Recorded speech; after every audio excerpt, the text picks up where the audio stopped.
Good morning, I'm Elise Randall, and here's the latest update from Spectrum Autism Research. Frozen offers glimpse of autism in girls by Helen Tager-Flussberg. I've probably seen the movie Frozen at least a dozen times. Like children enthralled with this variation on the classic tale The Snow Queen, I never tire of the story, the music, or the enchanting characters. Among them all, it is Elsa who seems to capture the imagination of every little girl, and many boys too, even if they aren't so quick to admit this. At first, I couldn't understand why Elsa won the most hearts. After all, her sister Anna is the warm, charming, spunky, and brave heroine of the story. But then, after seeing the film a few more times, I realized what makes Elsa so special. She is the poster child for girls with autism. Pinning an autism diagnosis on a Disney heroine may seem audacious, but Elsa displays a lot of traits reminiscent of those that clinicians and researchers have highlighted among girls with autism. As a model, Elsa can provide us with some clues about how autism is expressed in girls.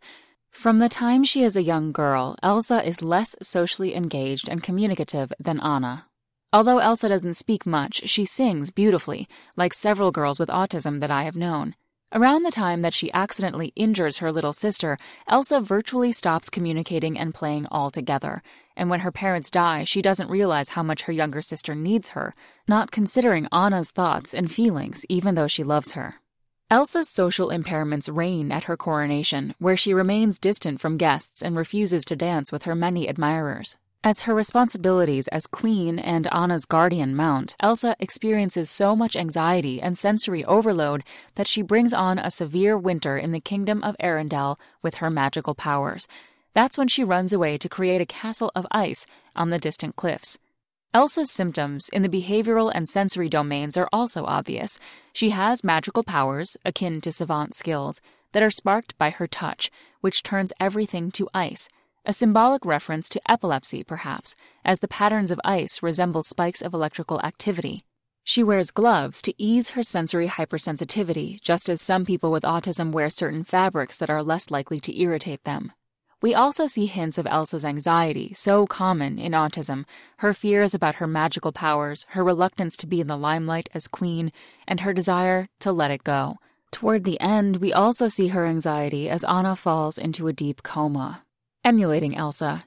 Characterizing autism in girls is important for answering several key questions. For example, why does autism appear to be so much rarer in girls? Do girls have factors that protect them from autism risk, or are girls better than boys at masking their symptoms, say by tending to copy certain behaviors as a way of trying to fit in socially? Such tendencies, if they exist, might mean that we are just not as good at spotting symptoms in girls. Once I realized that Elsa would fulfill anyone's definition of autism, the mystery was why no one else had noticed it. Of course, it is because we don't think of princesses or queens as having autism. When we think about autism, we rarely picture girls or women who are accomplished and beautiful. Last Halloween, Disney sold millions of Elsa costumes to little girls in this country and around the world. If the costumes sold are any indication, so many more girls wanted to be Elsa than Anna, who, given her lovable character and courage, should have been the more popular princess. I would love to believe that as they wear Elsa's gown, emulate her actions, and sing her songs, these girls are learning to admire and embrace a star with autism. In turn, they will become more compassionate and understanding of differences. Maybe little girls love Elsa precisely for her distinctive traits. Or maybe it is just the beautiful dress she wears.